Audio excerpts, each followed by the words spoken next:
L'hebdo politique. Bonsoir et bienvenue à tous dans l'hebdo politique, votre rendez-vous politique du dimanche soir sur Radio Sensation, en association avec TV78, épisode 204. Mon invité ce soir est Philippe Juravert, conseiller régional LFI à la région Île-de-France.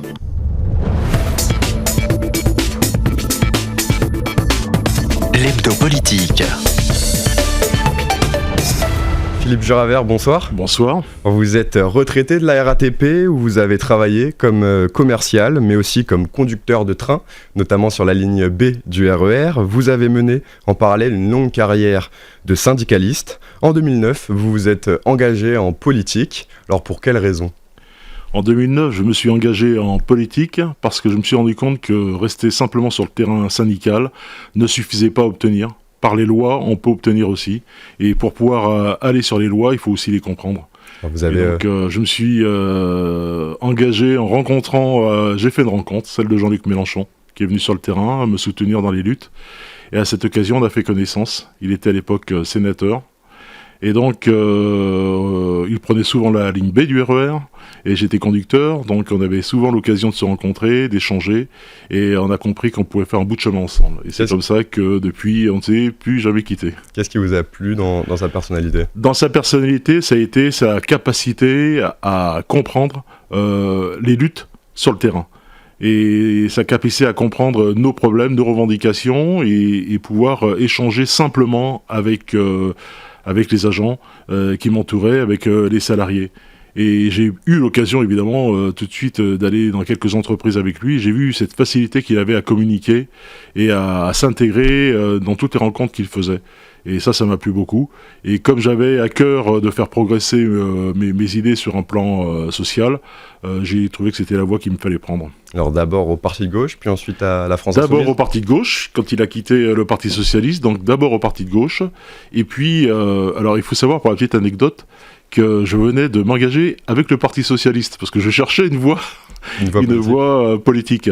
Et quand j'ai rencontré Jean-Luc Mélenchon, j'ai quitté le Parti socialiste. Et à l'époque, celui qui me suivait n'était autre que Benoît Hamon, qui donc m'a dit « Mais Philippe, que fais-tu ? Tu fais une erreur en allant rejoindre Jean-Luc. » Et pourtant, j'ai rejoint Jean-Luc, et ça ne nous a pas empêché, y compris avec Benoît Hamon, de recroiser nos chemins par la suite.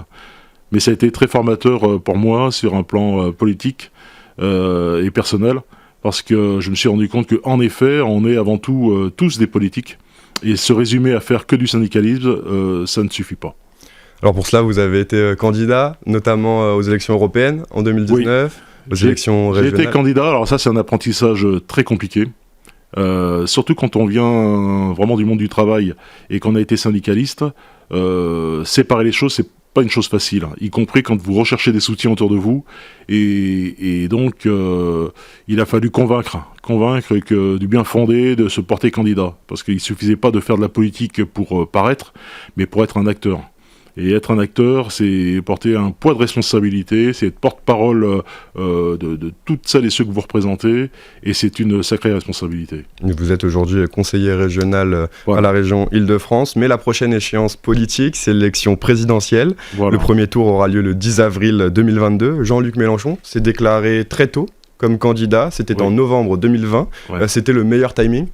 Oui, à chaque fois, c'est la troisième campagne que je fais aussi avec Jean-Luc Mélenchon, et à chaque fois il s'est présenté tôt pour justement permettre d'une part de bien infuser tout le programme et tout ce que nous avions à faire, et permettre des échanges aussi pour être porté le plus largement possible autour de lui par la France Insoumise déjà dans un premier temps, et puis dans le cadre de l'Union Populaire au-delà de la France Insoumise.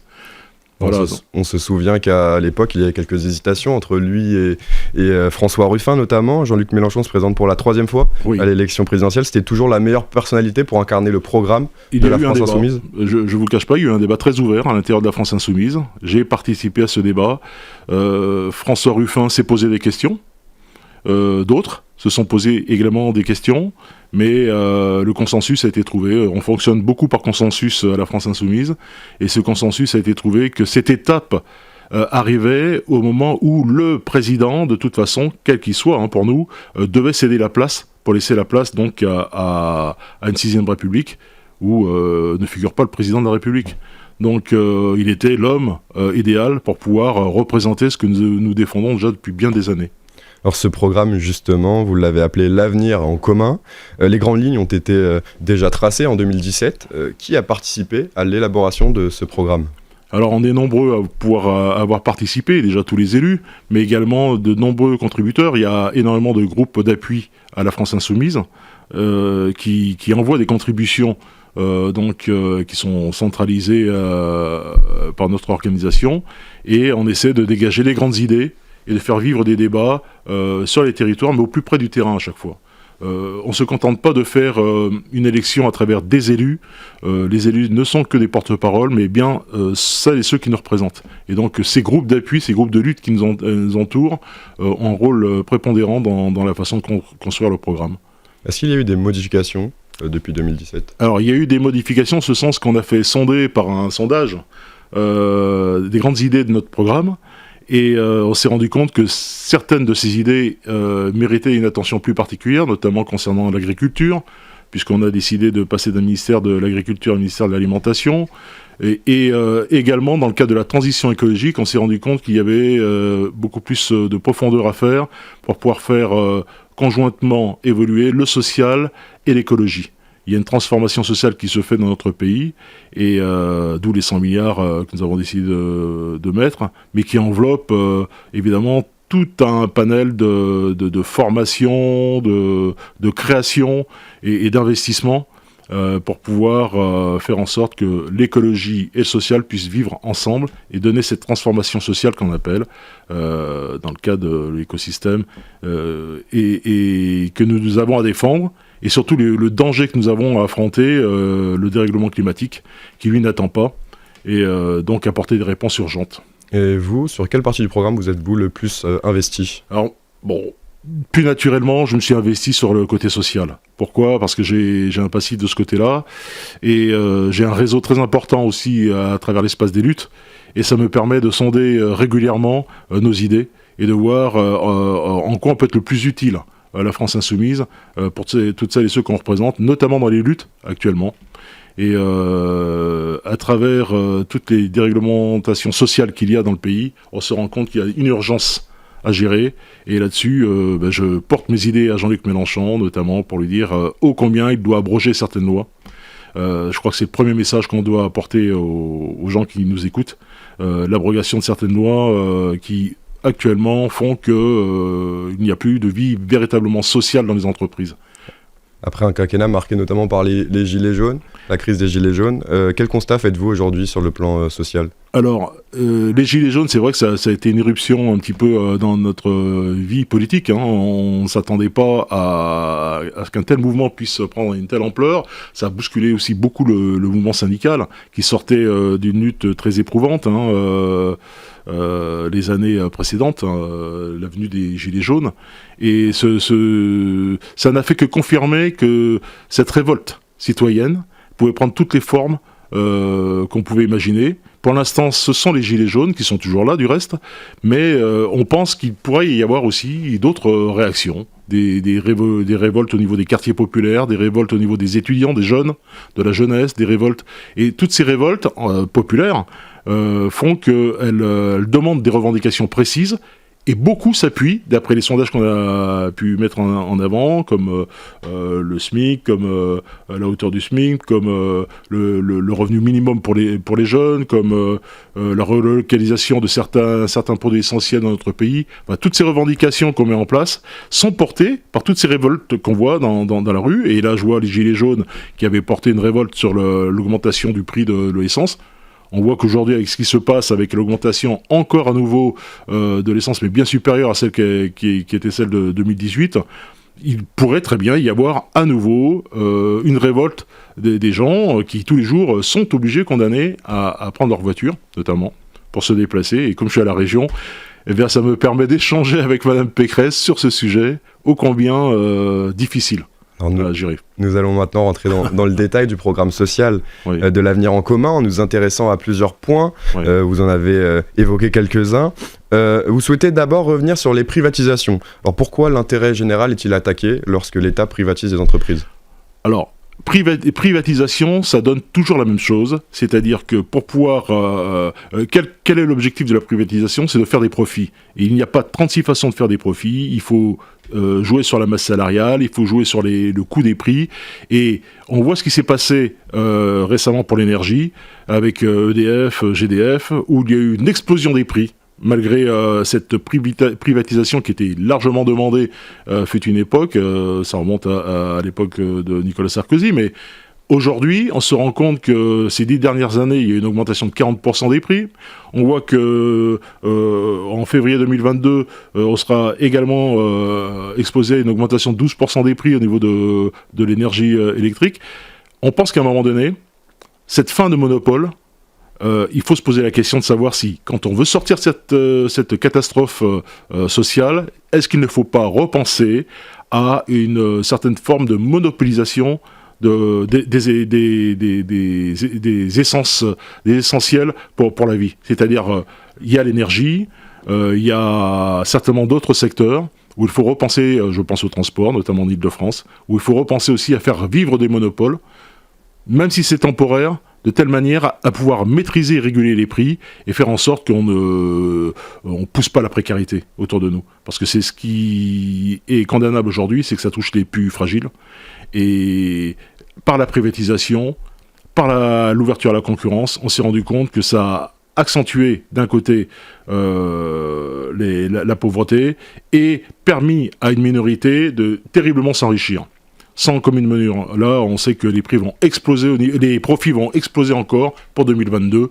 Et je crois que ces inégalités sociales dans notre pays font qu'il y ait une montée, on le voit bien, de l'extrême droite notamment, des extrêmes. Et donc, à travers ces extrêmes, on voit apparaître un acteur politique, pour ne pas le nommer, M. Zemmour, qui a su se saisir de cette opportunité pour pouvoir faire entendre sa musique et soulager les peurs, les angoisses de millions de Français. Alors vous proposez aussi de relocaliser d'urgence les productions essentielles au pays. Oui. On en a parlé notamment pendant les périodes de confinement. À quel domaine pensez-vous en priorité ? Pendant un temps, je pensais aussi à Luxfer. Luxfer, c'est donc ces bouteilles d'oxygène. Pendant la pandémie, on était en travail avec eux et ils avaient tous les atouts pour pouvoir produire sur notre pays et malheureusement, on était obligé d'aller chercher cet oxygène, notamment en Turquie et ailleurs. Je pense aussi à relocaliser des choses essentielles comme le vélo qui a explosé là, dernièrement dans notre pays, c'est justement lié à tout ce que nous avons vécu au niveau de cette crise. Les dérailleurs Shimano, qui sont produits en Asie, pour l'instant sont retenus pour différentes raisons en Asie, et aujourd'hui, pour pouvoir commander un vélo, il faut parfois 1 an. Voilà, donc il y a des choses essentielles comme ça, pour pouvoir permettre à chacun de pouvoir vivre, relocaliser aussi des industries agricoles comme le maïs, qu'on est obligé d'importer de très loin pour pouvoir nourrir les poules, et pendant ce temps-là, on n'est pas capable de produire sur place, ne serait-ce que des carottes pour pouvoir alimenter les cantines de proximité. Donc je crois qu'il y a tout un ordre de pensée à mettre en avant, et dans notre programme justement on pense à cette façon de pouvoir vivre au plus près, à proximité, et se sentir mettre un petit peu de notre stratégie, si on souhaite en mettre une, alimentaire, sanitaire, industrielle. Changer notre économie passera notamment par des investissements. Oui. Emmanuel Macron a présenté la semaine dernière son plan France 2030 avec 30 milliards d'investissements dans les énergies, dans l'électronique, la robotique, les transports et enfin la santé. Est-ce que ce plan France 2030 répond-il aux enjeux ? Alors, s'il répond une partie aux enjeux, il reste du domaine de l'incantation. C'est-à-dire que c'est le ni oui ni non. Il met 4 milliards dans un premier temps, et le reste, s'il est élu. Si j'ai bien compris, c'est un peu cette forme de chantage qu'il présente. Et donc, dans ce qu'il veut mettre en avant, c'est-à-dire faire un peu d'écologie, mais pas trop, c'est-à-dire on veut bien pousser sur l'agriculture, mais en même temps, on veut recréer du nucléaire, et donc investir dans le nucléaire. On veut bien investir dans le numérique, mais En même temps, on verra si la 5G se produira ou pas dans notre pays. Voilà. Donc ce en même temps et cette façon de dire ni oui ni non ne nous convient pas. Je crois que les gens ont besoin d'un cap clair et pour ça il faut répondre à des choses claires. Par exemple, quand il y a eu cette histoire d'augmentation des salaires des professeurs, on a été clair dans la manière où on a proposé, nous, une augmentation qui répondait à celle des syndicalistes, c'est-à-dire 15% d'augmentation pour pouvoir rattraper un petit peu leur salaire, ce qui représente 17 milliards d'investissements. C'est mesurable, c'est quelque chose de concret, et je crois que les Français attendent quelque chose de concret, quelque chose qui leur parle directement. Alors vous, à la France Insoumise, vous proposez un plan d'investissement de 100 milliards d'euros pour, je cite, lancer la bifurcation de notre économie. Alors que ferez-vous avec ces 100 milliards d'euros d'investissement ? 5 milliards, là, je viens vous proposer déjà 17 pour ce qui est des professeurs. Il faudra, évidemment, le plus gros, ça va être sur la transformation écologique. Et pour pouvoir s'occuper du nucléaire, c'est accompagner le nucléaire et non pas le supprimer du jour au lendemain, mais c'est aussi tout un travail de formation pour pouvoir déconstruire. C'est central. Là, je vois qu'il y a tout un programme qui est lancé pour les voitures concernant les voitures électriques. Mais les voitures électriques, là aussi, il y a tout un travail à faire pour pouvoir construire des bases qui puissent construire les batteries. Comment penser à pouvoir accompagner la gestion de ces déchets radioactifs.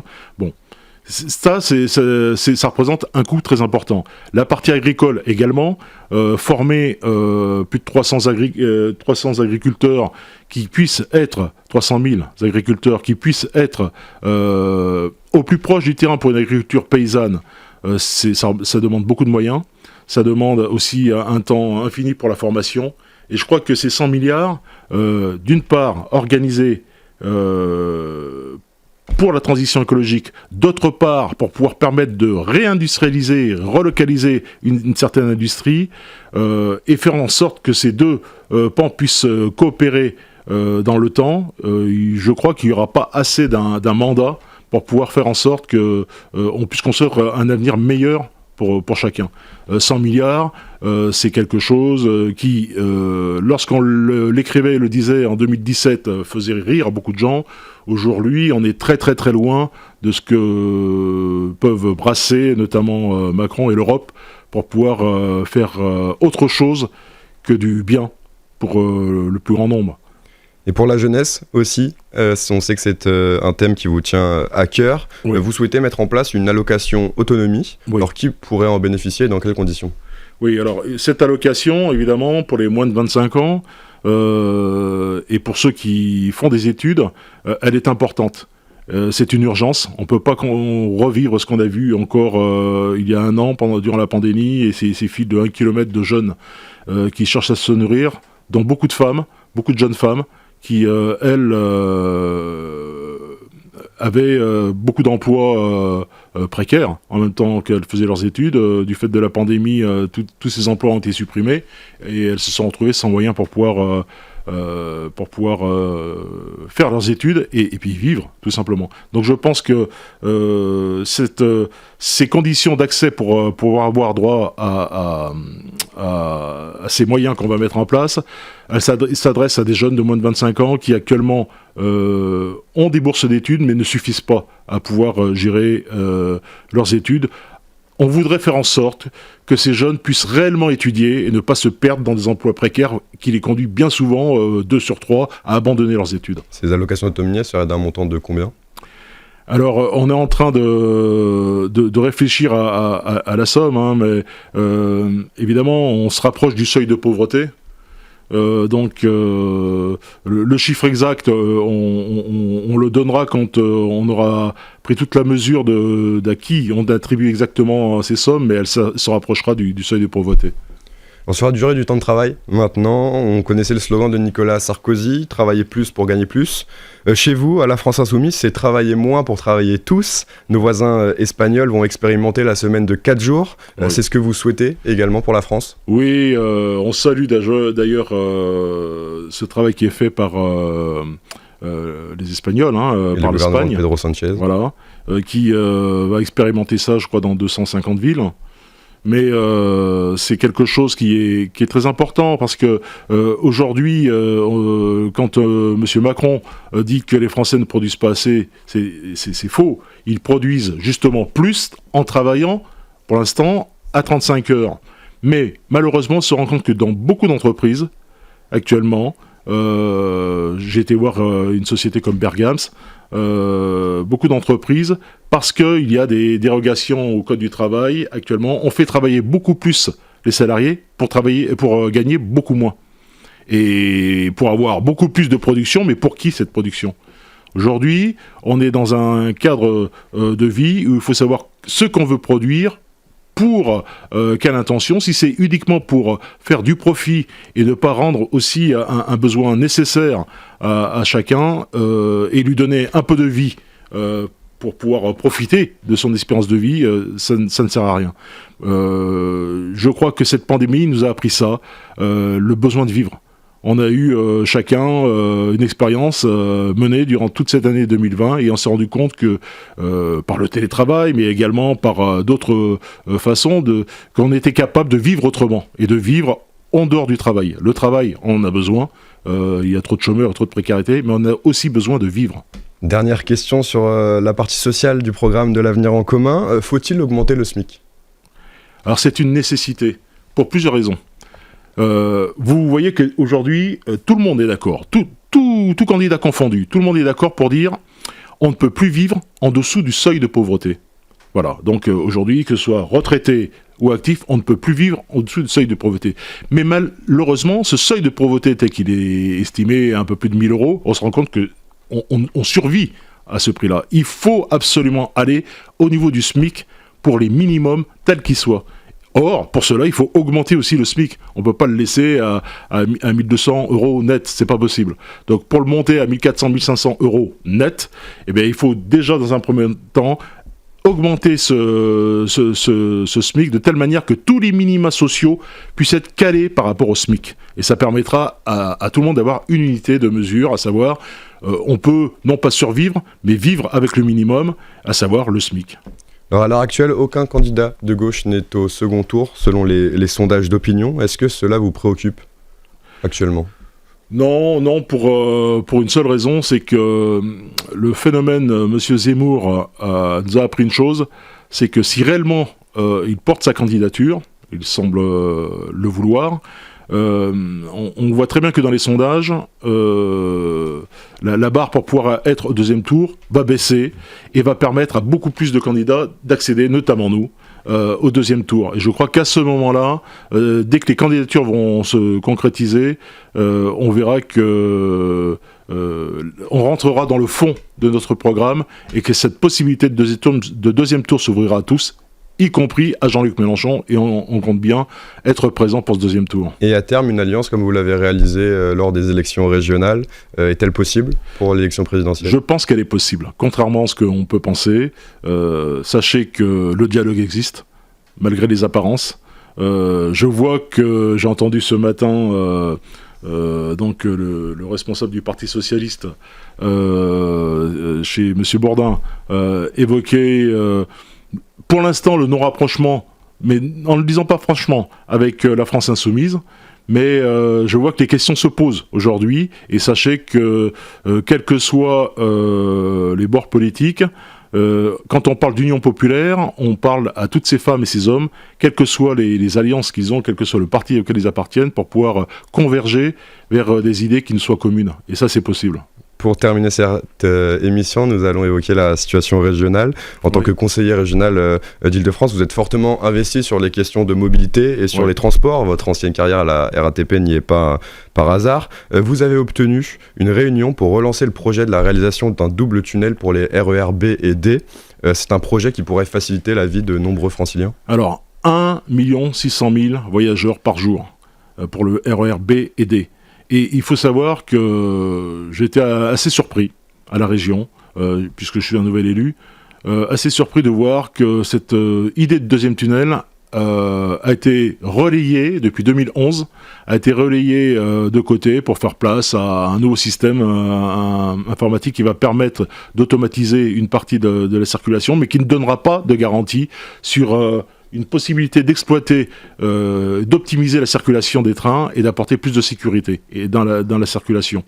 Il faut savoir qu'un double tunnel à Châtelet, ça doublerait pratiquement la circulation des trains. Ça permettrait de mettre le RER B sur un site propre, le RER D sur un site propre, et ne plus converger comme c'est le cas actuellement à Châtelet. Ce sont deux lignes qui se croisent, et une circulation alternée fait qu'au moindre incident qu'il y a sur la ligne, c'est un retard abyssal qui se prend sur la ligne. Et donc ce sont deux lignes qui sont totalement sclérosées, et depuis des années à cause de ça. Je vis ce combat depuis 2008, sur la ligne B, où a été mis en place une aberration encore, une interopérabilité, une circulation RATP, SNCF, où on nous a fait croire qu'en supprimant une relève de conducteurs à Châtelet, on allait pouvoir doubler la circulation sous tunnel des trains. Ça a été faux. La seule chose qu'il faudrait, c'est mettre un double tunnel. Pourquoi ça ne se réalise pas? Que pour une chose. C'est que, pas pour des raisons simplement techniques, mais parce qu'on ne peut pas, contrairement au Grand Paris, pouvoir faire du profit lié à l'urbanisme. Regardez comment se construit le Grand Paris, de partout, le prix du mètre carré monte, il y a possibilité de faire beaucoup de choses. Regardez à Gare du Nord, on était prêt à faire des grandes salles, des grands magasins, mais là, dans un double tunnel à Châtelet, on ne peut pas faire ça. Donc ça veut dire rupture de charge, un désagrément pendant 6-8 mois pour évidemment des voyageurs, et pas simplement des clients, des citoyens qui prennent leur train tous les jours. Mais si on leur apportait ce bien-être, ça serait quelque chose de pérenne, qui permettrait enfin à 1 600 000 voyageurs de dire enfin on fait quelque chose de concret pour nous. Et on suivra l'évolution de la situation. Merci Philippe Juravet d'avoir été avec nous dans l'Hebdo Politique. Je rappelle que vous êtes conseiller régional LFI à la région Île-de-France. Et nous, on se retrouve la semaine prochaine pour un nouveau numéro de l'Hebdo Politique. Très bonne soirée à tous.